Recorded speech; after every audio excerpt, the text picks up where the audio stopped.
And welcome back, fourth and long fans. It's your footy correspondent, Coach Donnie Hess here, back with another AFLW round review. Round 7 has come. It has gone. It is in the books.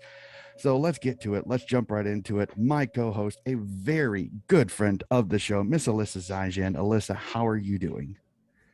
I'm doing real good. I'm glad to be here with you today. Awesome. It is great to have a fellow expansion member fan on the podcast. So this will be a lot of fun. Unfortunately, I think we both know how our teams did this weekend, but let's break it down really quick before we jump into the game reviews. What are your thoughts of round 7? I thought round 7 was very interesting. A lot of things going on. Um, and we've starting to see some teams really locked in for the top 8, and so it's really interesting to see how things are shaken out as we head into this back half of the season. Yeah. Yes, a few surprises, a few non-surprises, a few holy crap moments. So let's dive right into it. So we've got our initial thoughts. Let's jump right into it. I have to say, this first game of the round, Carlton St. Kilda. This one shocked me a little bit. I think the Saints a little. I thought the Saints had just a little bit more than they did. So a 44-17, a 27-point win by the Blues. Kind of, what are your thoughts on this? Because I have to admit, I got to give the coach for Carlton a ton of credit. Putting Darcy Vesio behind the footy, I think, really helped this Carlton Mm-hmm. team, because they played so well off that halfback line, helping to really expand the footy forward. Karen Peterson playing well. So a tip on great coaching there, because incredible play putting Darcy Vesio behind the football. Yeah, and it was a great game to watch. And yeah, watching Darcy playing right on the ball, it was amazing. Not what you expect to see, but a great move. That and watching it, going in, I didn't bag it for Carlton, but when I was watching, I was like, oh, there was a point where I was like, nah, this is their game. Yeah, they definitely played really, really well. We'll jump to the next game, which I have to say, out west, Mineral Resources Park, I was a tiny bit afraid for Richmond, but Richmond showed that there was nothing to be afraid about. And I've said this in many a podcast, and I will continue to say it. This is my smoky team. This is the team I think you need to keep an eye on, and that is the Richmond Tigers, a 19-point win over the West Coast Eagles, 43-24. Mon Conti, Grace Egan, take a bow, ladies, because you played magnificently. So Yeah, it was great. I mean, no words. That's all I can say. Words. It's just too good. There are no words, especially Grace Egan's little step that she did to kick that side, to kick one of her goals. They're absolutely fantastic. And I Oh, still it was say beautiful. absolutely magnificent. It just, that three-headed monster of Ellie McKenzie, Grace Egan, and Mon Conti, when they can get going, they are absolutely deadly to stop. We jump to the game that I had my eyes very, very much locked in on, Henson Park in Sydney. Gold Coast Suns get the win, 49-15, 34-point win, but I will forever stay the optimist. I liked the way Sydney played. I think they played a really good game. Mm-hmm. The conditions just didn't work well. And when you have a Charlie Rowbottom and you have some of the experience the Suns had, Terrible Hannah playing well, Yeah. Jack DePie playing well. This is a Suns team. They're scratching and they're clawing to make this final spot. We'll have to see if they can do it. But the Swans, as difficult as the scoreline is, I still see a lot of good things. I think Ella Heads played really well. Beck Privatelli's snap from near the pocket was absolutely magnificent goal there. Montana Ham with another good game. There's glimpses. There's glimpses of how good this Sydney side can be as the years go on. But I think this year is going to be an experience year. It's going to be a year that they're going to have to learn. So it'll be fascinating. Yeah, and I think to that's see. true. I think that's true for a lot of the expansion teams. You see the players are amazing. All of them have great players, but they're still learning how to be a team because the team didn't exist until this year. So, It's the 10 weeks it's too. They only had 10 weeks to work together. And I think that's the one thing exactly. that you can tell, that this time of the year, that when you have 2, 3, 4, 5, 6, even 7 off seasons, you can tell the difference between the teams, which I think is very obvious. In it's just going to be one of those years. Unfortunately, I don't look at the results. I try not to. I try to just focus on the play and how it's going, and I see progress. I really, really do. Again, maybe I'm an eternal optimist as a Swans fan, but I see a lot of good things. Ruby Wilson, Sergeant Wilson is playing really, really well for a youngster. Ella Heads is a youngster. Montana Ham, Sophia Hurley, Cynthia Hamilton, all under 20 years old. So a bright future for the young Swans. We jump over to what I thought was an absolute cracker in Adelaide as the Adelaide Crows get an 18-point win over a Fremantle team that are starting to get their mojo back. They're starting to play Fremantle footy, but the Crows just too good in this one. Yeah. It was good it was an interesting watch, I think. It definitely was. You had Ebony Marinoff and Ann Hatchard again playing super well, but I mean the standout was Chelsea Randall again, absolutely fantastic for Chelsea to continue to play great footy. Kara Bowers I think had a fantastic. I think she had 12 tackles in this game, 29 disposed. It was absolutely insane. I mean, Bowers was everywhere. it was something ridiculous. Well, it's prototypical Turbo numbers. I mean, she's back to herself. I think she had COVID earlier in the year, and I think you could really tell she was not the same Kara Bowers as she was earlier, but she's starting to get back to that play, that the 12 tackles, the 25 disposals, and she's really that impact player in the entire game. So we jump from there to what has to be said is the game of the round. Brisbane Lions, North Melbourne Roos. And I almost want to say this, Alyssa, North Melbourne has got to be kicking themselves, because if they could kick straight, they had a chance to win this game. I know. Yeah. They just needed to get it through the middle. Much more difficult than some people think it is, actually. And a 7-point win by the Brisbane Lions. Again, the Lions are fantastic, but I think the Roos are there. They're just this side. I don't know what it is. Maybe some goal kicking practice. I don't know what it is. I mean, but you have Emma Carney, you have Jazzy Garner, you have Bruton, you have so many great players on this list. Emma King played a great game in this one. So you've got it there. You really, really do. Yeah. It's just, and I mean, they had the scoring opportunities. It's just, they didn't convert it into goals. 3-8. They're getting there. It's just got to kick straight. And they kicked as many behinds as Brisbane had scoring shots. That's what really has got to burn the North Melbourne coaching staff so much, because if they put half of those, 4 of those in the goals, North Melbourne wins this game. So again, I think North is there. I think North and Collingwood are those two teams flirting with the top 4. We'll have to see how that goes. Yeah. So we'll jump to the next one, as we kind of talked a little bit pre-Mike. This is the game that I know you had your eyes glued on. Hawthorn Hawks, Port Adelaide Power. Port fall just a little bit short by 13. And as we just said in the previous game, little bit. If you kick straight, Port Adelaide has a chance to win this, but 110. I hate to say it. I have to bring out the adage: when you kick behind, you get your behind kicked. Yeah, it was a game that was both hard to watch, but also exciting to watch. A lot of great things were happening, but every time there's a kick at goal, it didn't quite go where we wanted it to.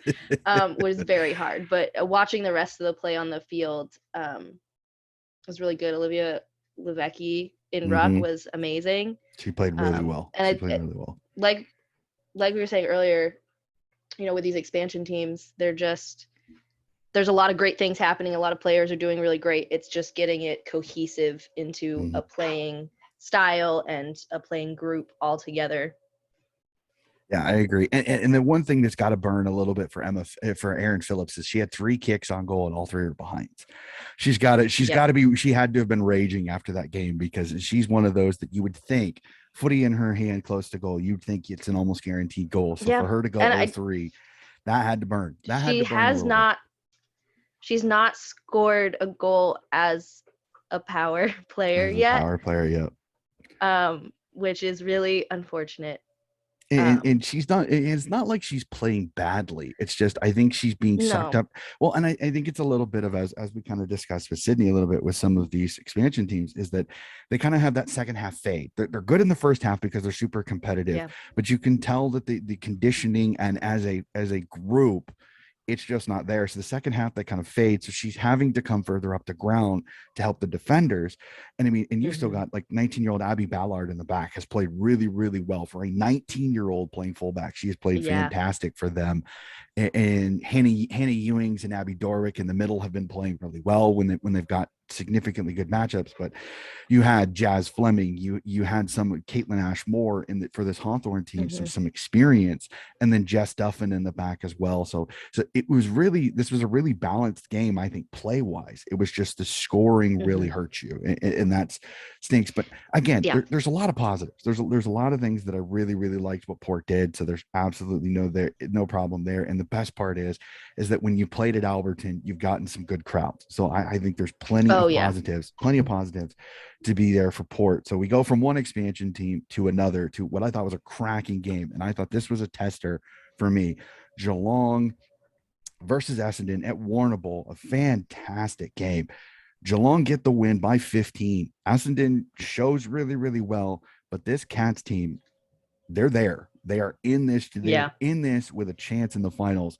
And with that stingy, miserly defense, and when Georgie Pasparkas steps back onto the field with an already dynamite midfield, Nina Morris and Amy McDonald, and Chloe Shear and Shelley Scott kicking goals, keep an eye out for this Cats team and Richmond are the two teams outside of the top five. I think they're going to do damage if they get the right team right there. So Essendon just fell a little short in this one, but they've got the goods. I think they're really built well. The question is, their defense let them down again because they got so much firepower forward and in the midfield, but their defense is where their weakness is. Yeah. Agreed. Yeah. So it'll be quite interesting. We jump from that one to, I have to say this was the shock of the round. 64-point win between the D's and the Dogs. I mean, did this shock you as much as it did me? Because I was expecting the Dogs to be in this game for most of it. Yeah, I know. I was not expecting it, but the Dogs didn't go how they wanted it to, I don't think. And I mean, the Demons were on fire. They were, I don't even know how to describe it was really great to see. One of my faves, Alyssa Banyan, also was rocking it all game, and took home a number of goals herself. So yeah, she had. But yeah, I was not expecting it either. 9 disposals, so she had a goal every 3 disposals. Yeah, that was insane. So, but that's just how good she is. She's one of those. She doesn't need a ton of disposals to make a big impact. And this is the D's team that, on, if I'm being 100% honest, this was the D's team I was expecting. This dominant, very good, very deep, very strong D's team that I think a couple of games this season they've lowered their standards a tiny bit. And again, this is nothing on their coaching staff. It's nothing on their players. I just don't think they had the game that they were expecting in some of these. So to see them step up against a legitimate Bulldogs team that's going to make finals, they're going to be a tough out. Yeah. I mean, pardon the wrestling pun, layeth the smacketh down on this Dogs team. I mean, and be merciless as they do it. Yeah. Bannon kicking 3 goals, Harris kicking 2 goals, Zanka kicking 2 goals, Mithen having a great game in the middle, Paxman and Pierce running into each other, and Paxman continuing in the game. And still being dominant enough to win this game by 60 plus, that's pretty scary for a lot of the competition. But can this D's team that showed up against the Dogs show up in the finals? That will be the $1 million question. And the final game of the round sees Collingwood a little off, get the win over GWS 46-14, 32-point win. And a huge shout out before we go into this, Steph Kiochi, who I had on this podcast. Absolutely love her. 50th game. Congratulations, Steph. And a goal. Congratulations. Keep it up, legend. Keep up the great work. I think the Pies are playing really, really well. A little off, 10 behind. So GWS might think they're lucky stars. This wasn't bigger. But again, exactly. this Pies team, again, they're staunch. They play good defense, pretty good midfield, even without their two superstars who are out with ACLs. And Chloe Malloy being able to kick some goals going forward and play that midfield. This is again, on its day, this Pies team is dangerous.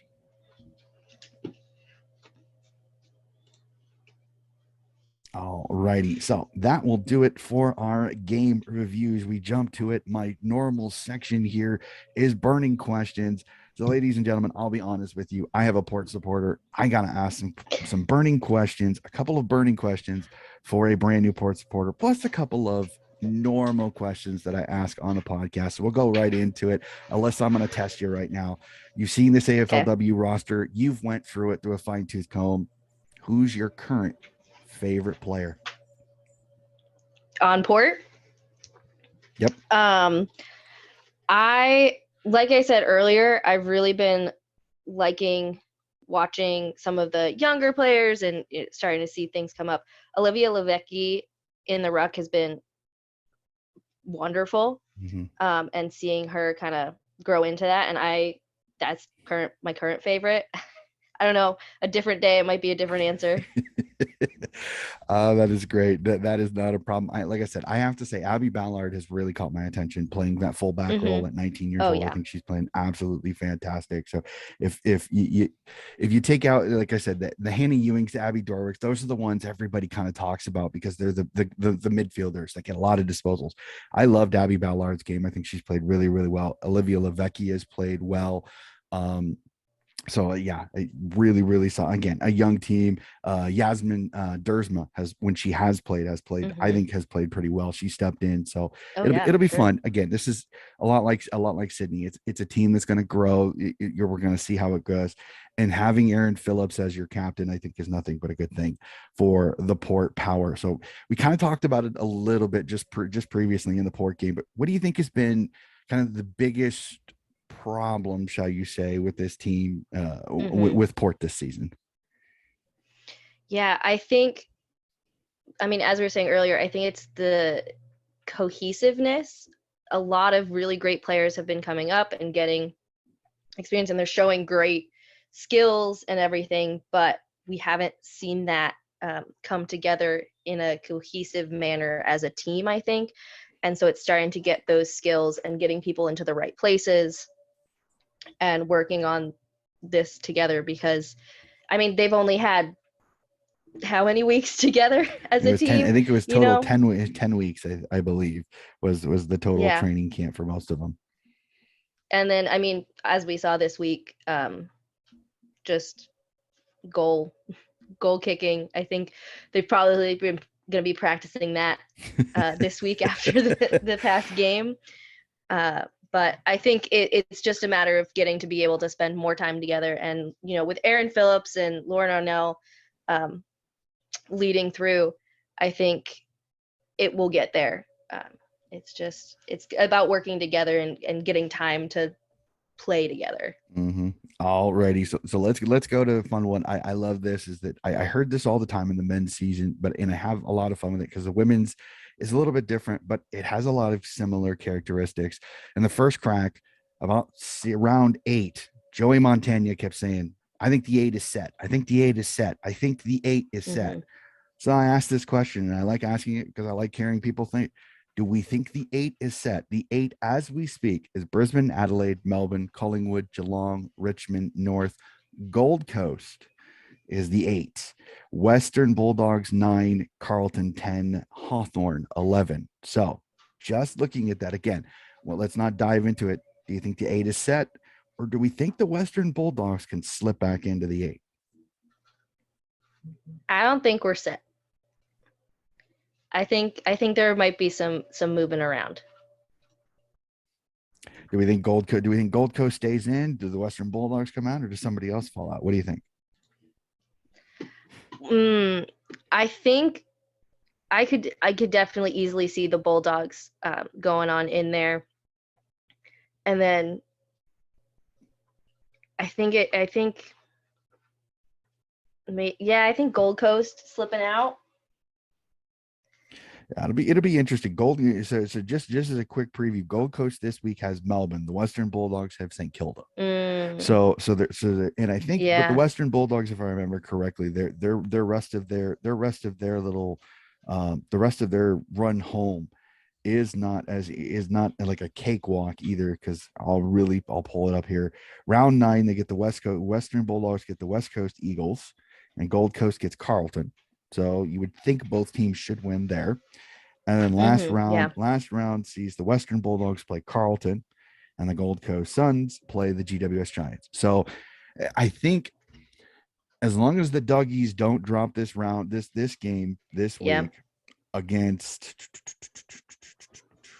St. Kilda, as long as they don't drop this one against St. Kilda, I think the Duggies get it. I think Gold Coast game against Melbourne, I think, might hurt them. I think that just might cost them the Yeah. final spot, which they're going to be right there. So it's still a good season for Gold Coast, but I think they're just the schedule's going to nip them just the tiniest bit on that one. So as I've done in a few previous episodes, and I've let I forgot one last burning question. It's Pride Week. We have Pride Round coming up. Pride Round jumpers are out. I'm absolutely loving all of them. I think I know the answer to this. What's your favorite Pride jumper that you've seen so far? The port one. How come I knew that? Was that the answer you were expecting? That was the answer I was expecting. I have to say, I've seen ports. I think it's absolutely fantastic. I think it's a magnificent It's so jumper. cool. It is really, really cool. I love the way they did that. But I got to give a special tip of the cap to Western Bulldogs doing the transgender flag. I think that is absolutely a great touch by the Western Bulldogs there. The North Melbourne Roos one is fantastic. Sydney's is a lot like the one I have over my shoulder, just the tiniest bit with a little more white in it for the women's squad. So all the ones that I've seen have been fantastic. Again, they do such a great job. It's absolutely great there. So, but I'm with you. I think right now Port is my favorite. Port's Pride jumper has been my favorite. I love Sydney, but Port's is really, really cool. So I got to give a little bit of a tip of the cap to that one. So now back to what I was originally talking about. For anybody that's listened to it, I do my team of the round. I let Alyssa know a little bit about this since I added this from previous episodes. So I'm going to start in defense because again, being a coach, eight's on the side. So it'll be interesting to see us starting at defenders. Karen Peterson of the Carlton Blues. Again, as I've said many times, when you can make scoreboard impact with goals and goal assists, you get a lot of love from me. West Coast Charlotte Thomas, I think, played absolutely fantastic for West Coast. She didn't make a scoreboard impact, but she was everywhere in that game against the Richmond Tigers. And I think really helps keep West Coast in the game. She had several intercept marks that I think if she doesn't come down with it, Richmond kicks goals and that lead blows out big time. Eiley Sharon, I mean, she's been the sensation of the round. As we see, anybody that's on the YouTube, Alyssa's cat is trying to play the ultimate spoiler on this episode for sure. Yeah. Absolutely fantastic. I love it. It has to be the center of attention. I love it. From Eiley Sharon. He loves it. Yeah, exactly. Norse Emma Carney, again, she's moved to the halfback line. It's been absolutely great for them. And GWS's Jody Hicks is the last of the defenders on the starting line.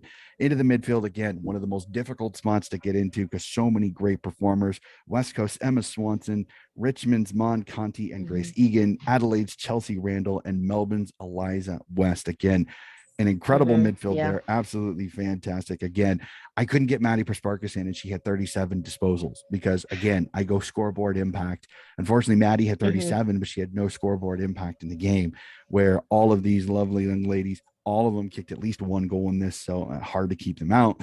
Ruck Bree Moody, again, continuing to show why she's always in discussion for All-Australian in the ruck.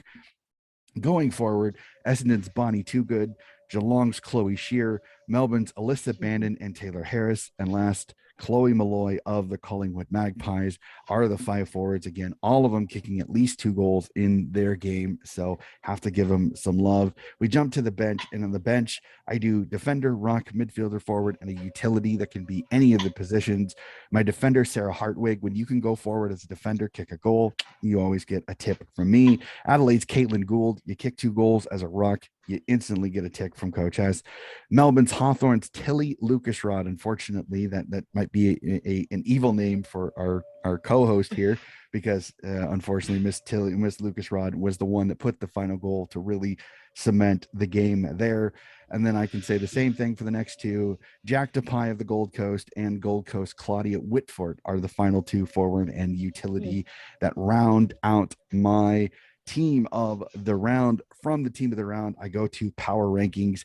And anybody that's listened to the previous two episodes, it hasn't changed because my teams keep winning. Collingwood at 5, Brisbane at 4, Melbourne at 3, Richmond at 2, and Adelaide still at 1. Again, Richmond's 4-5-0. I can't take them down. I can't step them down. Though Melbourne and Brisbane played really, really well, I can't take them down a step because they both just keep winning. So my power rankings really easy every week when all 5 of them win. So makes it a little nice and consistent. A little bit easier there, absolutely, for sure. So let's jump to it. The way the episodes always end, let's tip. I know it's Monday, there could be injury reports, all that, but let's do some tipping. We jump to it. Friday night, Icon Park, Carlton v Richmond. Who do you like in this one? I mean, like we said earlier, Richmond is really coming through. I think I'm gonna go Richmond. All right, I am with you on that one. I got Richmond in this one. I think Richmond just a little bit too strong again. Carlton a little bit inconsistent. Yeah. I'm interested to see where they play Darcy Vesio. That'll be very fascinating to see how the Carlton coaching staff place them on the field, because that halfback line really worked well. So he is just being Mr. Attention Seeker, isn't he?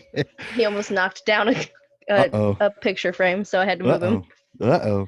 All right, up to Metricon Stadium, to the Brisbane Lions v Adelaide Crows, the game of the round. This will be an epic one on Friday morning, at least here in the States. I don't know. I'm going to tip Brisbane in this one. I like Brisbane's run and gun through the midfield. I think Adelaide has kind of been beneficial of playing some teams that have been less than impressive. I like them playing up at Metricon. They play Queensland really well. How does Adelaide handle the little bit of the difference of weather up there? So I'm going to tip the Lions, but I think this one's a dandy on Friday morning. Yeah, I'm going to go with you. Partially just from sometimes I tip by heart, and I tend to not tip Adelaide just from as a Port supporter. It just feels wrong. This is the one week you don't have to feel so bad for it because you're not tipping against your best interest. It's true. All righty. So in from one Adelaide to another Adelaide, as Port Adelaide at Alberton Oval hosts the North Melbourne Roos. As much as I would love to tip Port in this one, I just think North and their experience is just going to be a little bit too much. Port Adelaide will be scrappy. They'll be in this, but I think North just a little too good. Yeah. I mean, if I'm tipping with my heart, it's Port, and I fully believe in them, but I can definitely agree and see the other side when you're thinking rationally about who's gonna win. But I'm gonna stay with Port and just be very, very, very hopeful. Very loyal. That we pull it all together. Very, very hopeful. That is not a problem. I appreciate the passion, because there are sometimes I wish I could just shut off my normal thinking brain sometimes with that, because it happens with me. Icon Park, Essendon host Sydney. I'm going to ask the question, but I'm pretty sure I know. Who do you got in this one?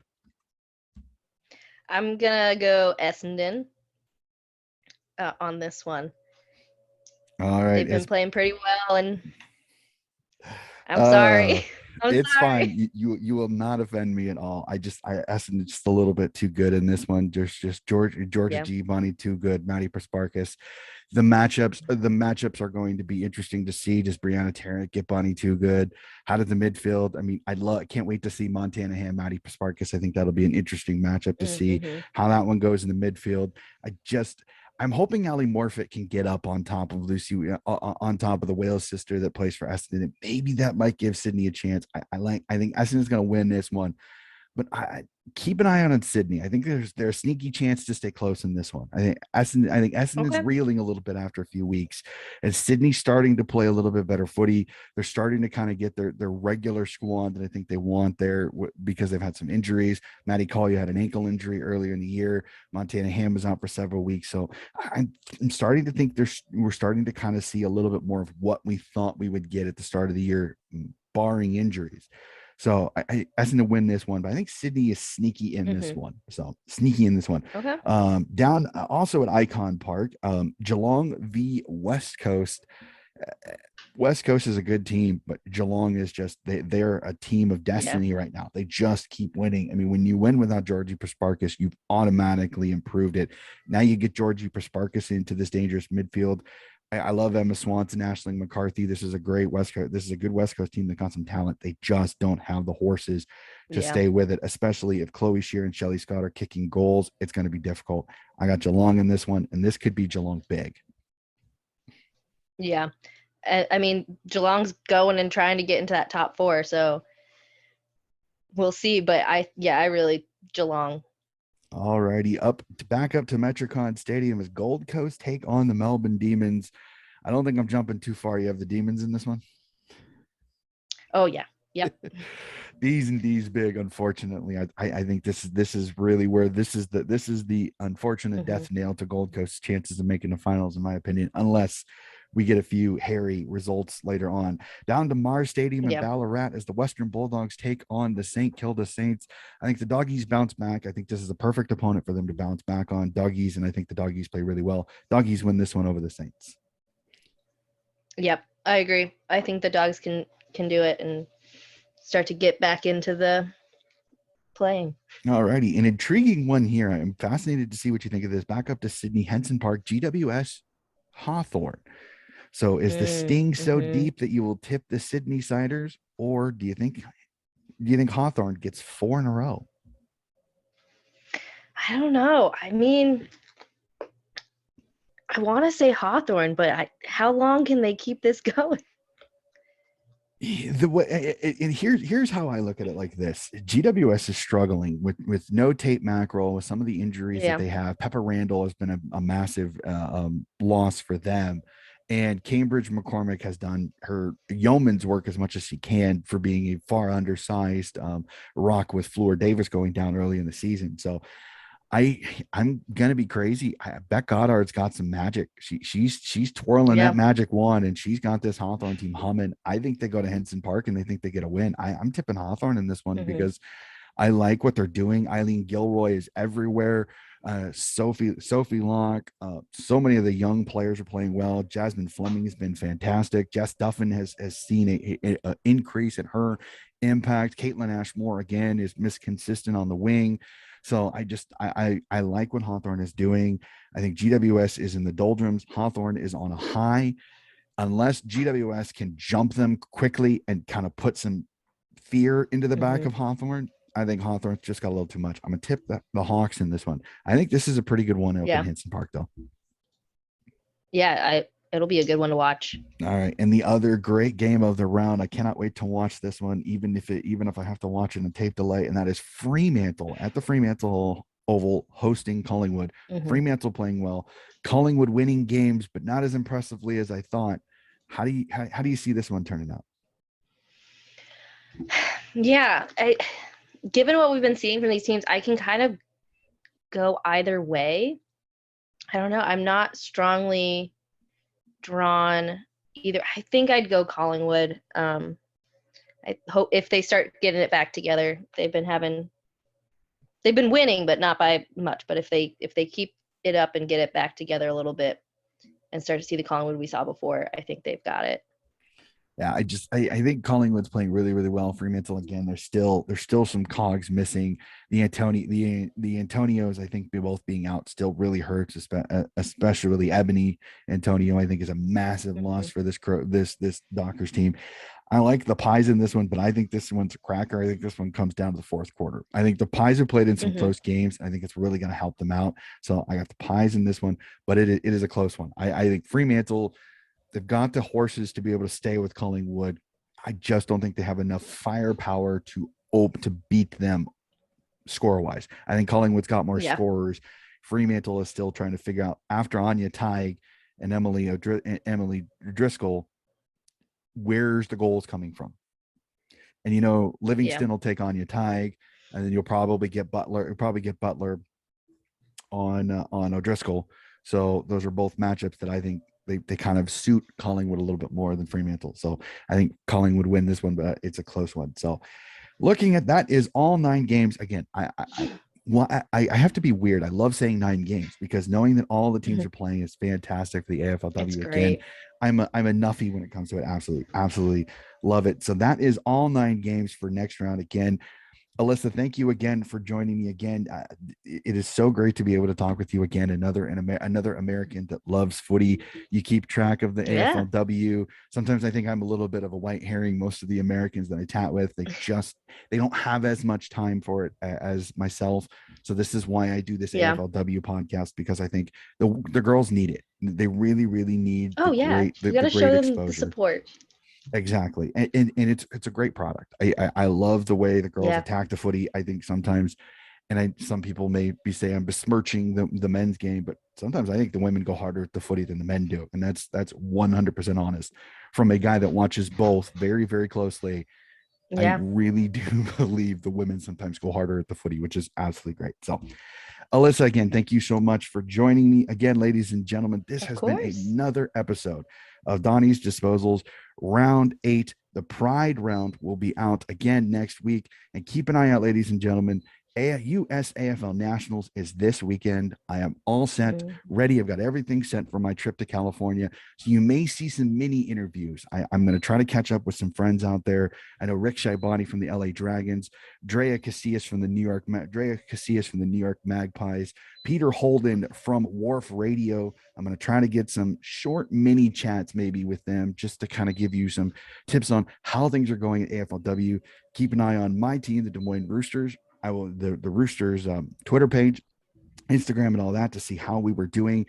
And I've just found out confirmation the Division 4, which is the league we are in, the grand final will be streamed. So cross our fingers. If we can get to the grand final, our game will be streamed online this year. So we're going to try to get there so then Roosters Nation can watch us play live. So that will be our episode for this week. Have a wonderful week, ladies and gentlemen. Stay safe, and we will see you again next week.